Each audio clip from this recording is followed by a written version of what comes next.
အတွေ့မှပြင်ပြလုံးနေလေဒါပေမဲ့လေဘဝချင်းနေလေးကမလာတော့မျိုးသိထားနေနိုင်ငံရချာအဝေးမှလေအလုပ်တွေကြိုးစားလို့နေတယ်အမေအိမ်လေးမိသားစုငွေသားလေးကိုကျွန်တော်လွမ်းနိုင်ကိုတယ်အိမ်ပြန်ချင်နေအိုးဟိုဒီနေမျိုးလေးလွမ်းနေအိမ်ပြန်ချင်နေအိုးဟို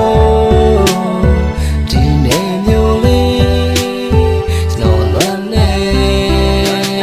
အဝေးကမမင်းကတော့လိုက်ပါတယ်တာတော့အိမ်လေးအေးချမ်းမို့ရေးချစ်တဲ့မွေးရှင်မနိုင်ငံစီ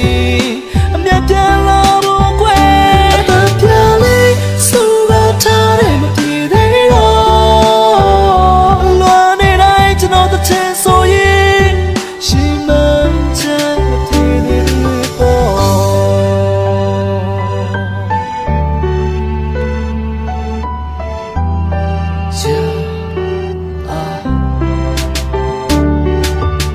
ရှင်ထဲမှာစိုးနေချီကွယ်ဝေးချက်ကမိုးနဲ့မြေပဲဘယ်မိဘသူသားသမီးကိုနာကျင်ရအောင်အဝေးတော့မနေခဲ့အလွမ်းတွေကစိုးဆက်ချီကွယ်စီးပွားရေးဆိုးရက်တွေနဲ့အမေမျက်ရည်တိုးထွက်နေခဲ့တော့ကျွန်တော်လည်းခိုးထွက်နေခဲ့ပေါ့နိုင်ငံခြားတဲ့ဟာကြားတာနားဝင်ချိုတာတိုင်းတစ်ပါးသားလက်အောက်ဆဲတာဆိုတာအခါပင်လို့ပါဒါပေမဲ့လည်းအမားမြင်လို့ပါဘယ်သူမှမသွားချင်လို့ပါအမေအိမ်နဲ့မိသားစုလေးကိုတင်တောင်းတင်နေကြခြင်းပဲမေကတော့လိုက်ပါတယ်တာတော့အိမ်လေးအေးချမ်းမို့ရေးချစ်တဲ့မွေးရှင်မနိုင်ငံစီအမြတ်ပြန်လာ